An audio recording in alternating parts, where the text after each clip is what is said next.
I'm getting better every day at my intro timings. Just the music feels like we're taking the stage or something. It kind of gets me amped I know up a you little always bit. I love the like guitar riffs. You know, you're all about like the high energy guitar riffs. Yeah. Well, you can know, tell, I'm the big hair getting pumped. metals guy, right? Huh? The big hair 80s metal guy. You know, I that's don't just get me. the big hair part, but sure, Yeah. 80s metal.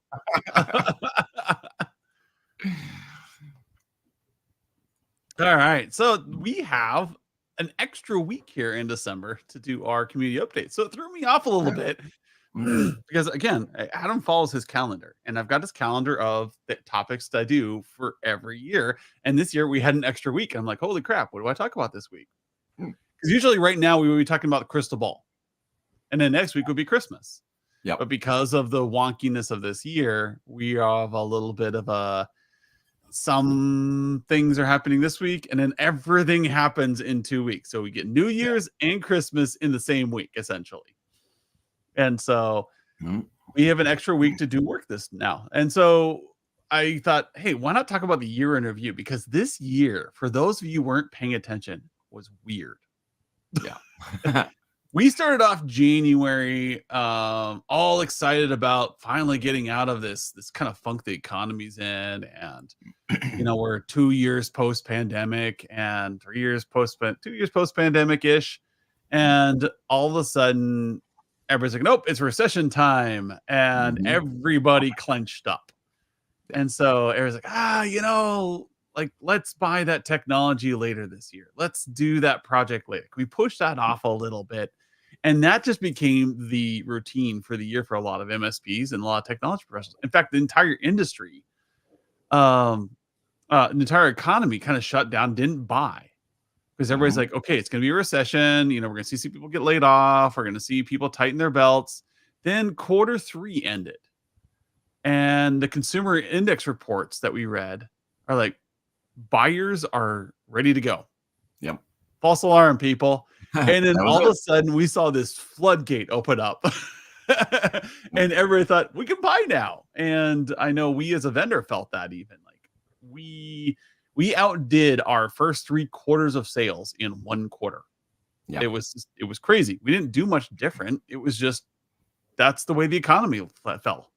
Yeah. So, and, so talking about this with, friends and family, earlier in the year, everyone's kind of just, discussing things. And I've always felt that, I've been in a good industry because in many ways, technology does seem to be a bit insulated from some of these other items. We are resilient. We are very much so. And so, wasn't too concerned, but knew it would be affecting everything. And we saw that. And I think many of you saw that with your clients as well. It wasn't like, oh, things are really bad. It was, oh, we don't know. It was that uncertainty of where they're going that really just made everyone slow down so much. And they wanted to be so much more cautious. The great news now is they're ready to pick back up. But, sometimes we find ourselves scrambling now. And, that's the challenge, is to maintain that plan, but maybe just adjust the speed at which you implement it. Yeah. And why are we talking about economics in a technology strategy session here? Like, I want everybody listening to note what Skip and I are doing here. We're talking about economics as technology people. I am not an economist. It's like a hobby. It's like, I get my economics in very small doses. I have a couple reports I read, and that's it. But the reason why I'm bringing this up is you need to talk about this stuff with your clients. This should be in your QBRs. I put that as a module, as one of our default modules that you need to. Skip caught me there. One of the default modules that you talk to your customers about. The consumer index is there for a reason, because this matters. It's not just technology. It's like, how is technology going to solve the problem? And so when you're reviewing the year, the quarter, the week with your client, have you talked about the business? How are things going in your local town, state? How are buyers doing it? Is it a higher buy cycle because your local sports team is winning? Right. What is going on? Yep. Well, and the cool part about that is you don't have to be the expert. We've said this many times, and I still think so many people look at that and like, I don't know what to say. I don't know what to do with that particular, little blurb that we have in there. And my response is, all you have to do is listen. Just open the topic up, because whatever your client has to say about that is good information. Do they agree with it? Do they not agree with it? Do they have, a more detailed approach to it?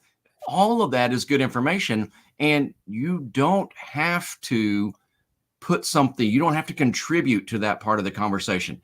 That it's a Bring great the spot where topic you just up. get to listen. And then later on, taking what your client has said, then you'll be able to bring the technology solutions, which you are the expert in, and line those things up. So don't be scared of having those business conversations. Yep. Embrace those, knowing that your client's got a lot of great information that you don't have.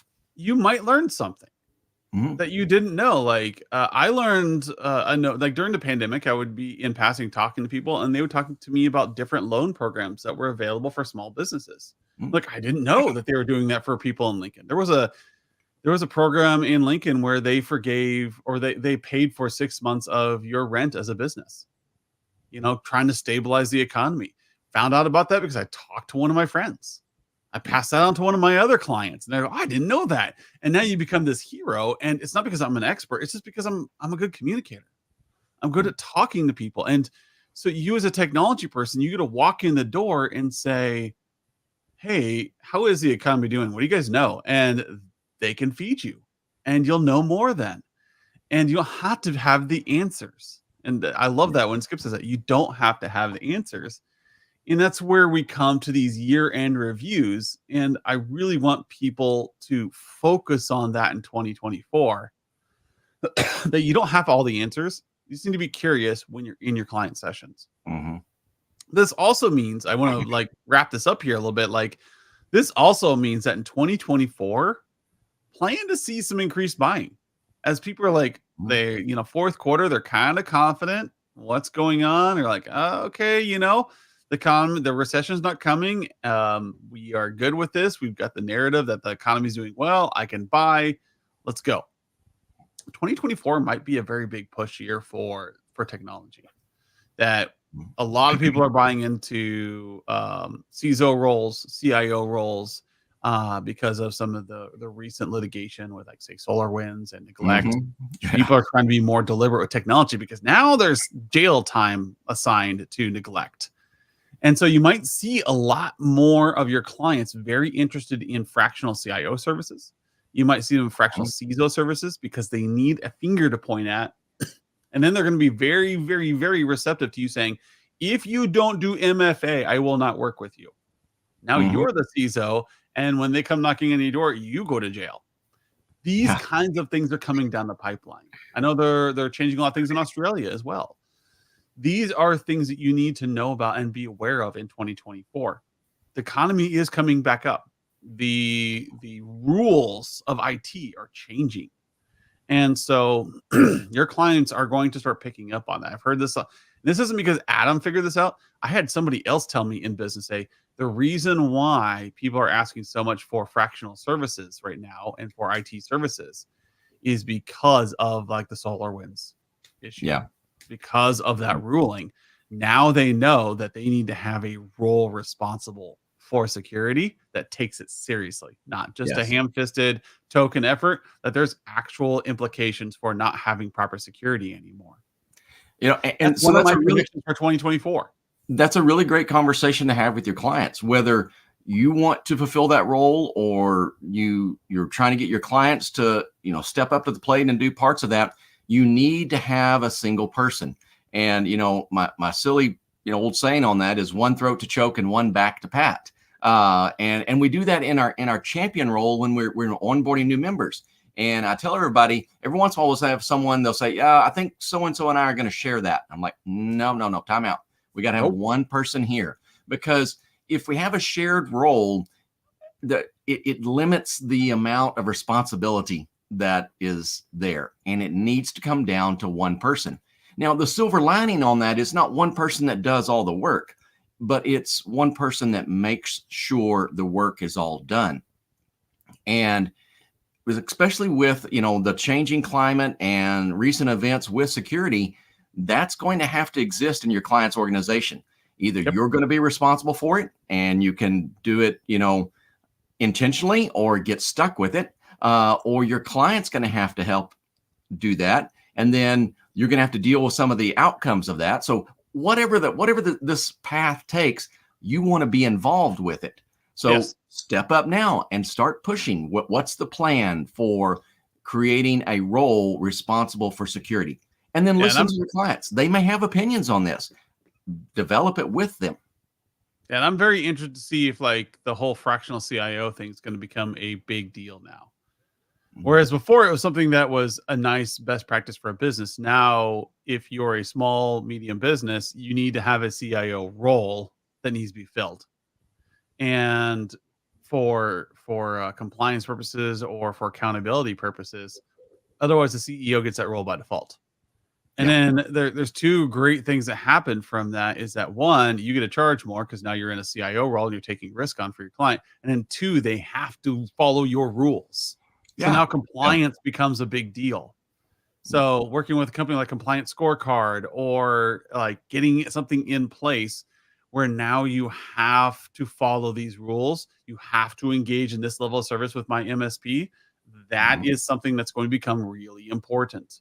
So, if you are confused as to how to offer some of the stuff, we actually revived we brought it from the trenches, our coaching program. We completely revamped and are now offering it again to kick you off and help teach you some of this stuff so that you know how to operate in a CIO role, that you can consistently deliver.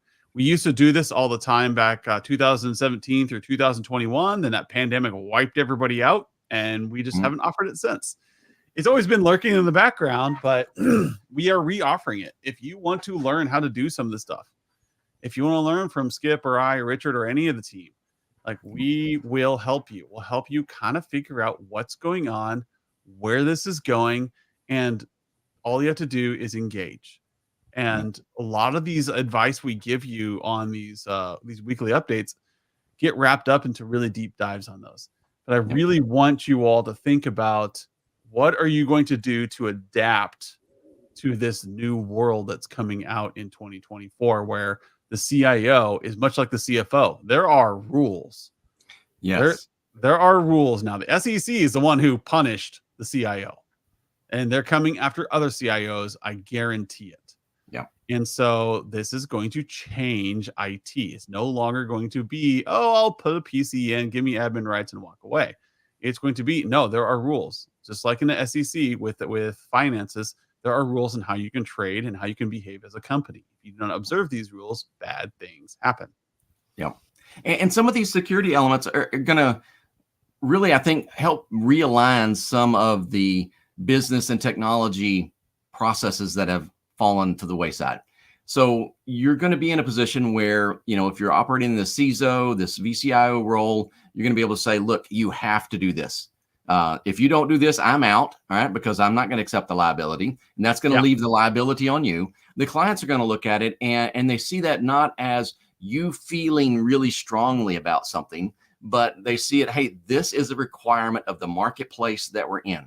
I have to, be compliant with this regulatory or, whatever that is, or their lawyers are saying, yes, this is coverage you have to have to operate a profitable business. So it's not necessarily coming from you and your opinion. It's you helping your clients respond to the business landscape that they're existing in.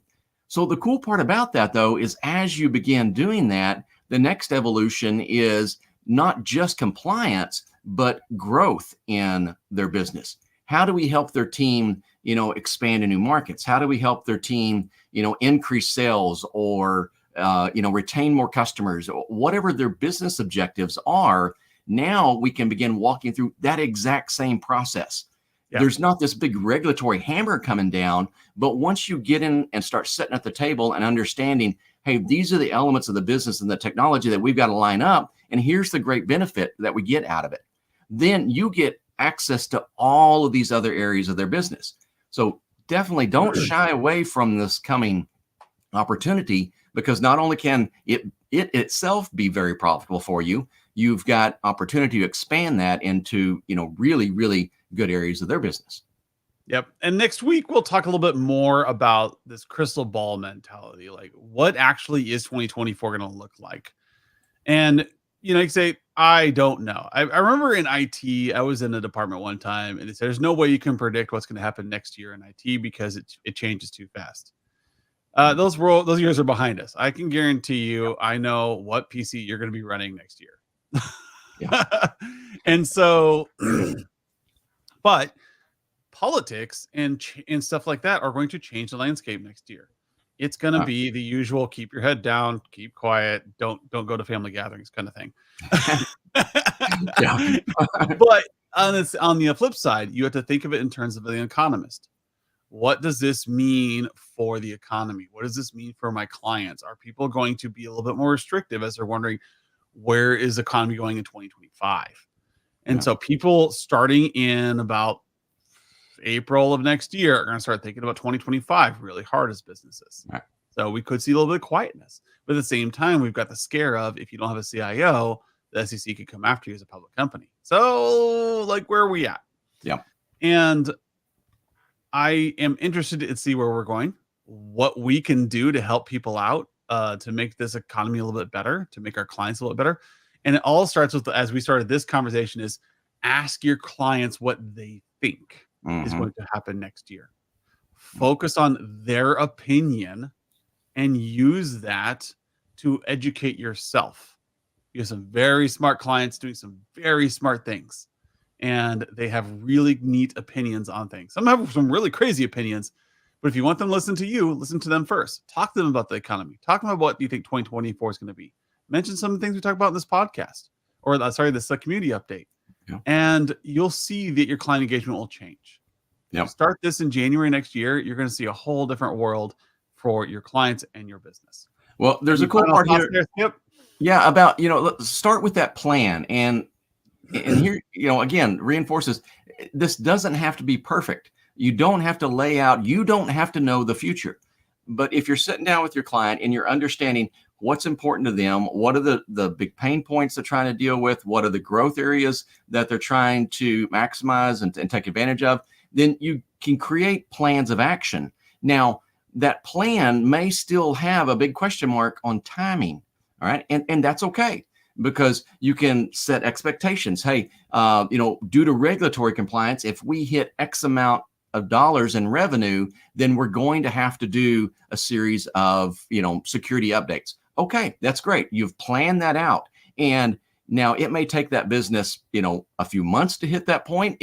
Their business may get derailed. It may take them a year to get there. But whatever it is, you have a plan on when this happens. We're going to do this. So don't confuse having a plan with knowing the future. All right. Your plan is, these are the items we're going to do. We're going to adjust them along the way, but we're all clear on the objectives. Where are we going? Iterative process. This is back to the proactive elements. Yeah. The iterative process is your friend. Just have a plan. Talk to your clients. Align yourselves the best you can. All right. We will continue this conversation next week, where we want to talk about what does quarter 1, quarter 2, quarter 3, quarter 4 look like next year. And that will be our final community update for the year, I believe, next week. So I have enjoyed this. I'm ready to put a bow on this year and kick off January with a smile. We'll see everyone next week. See ya.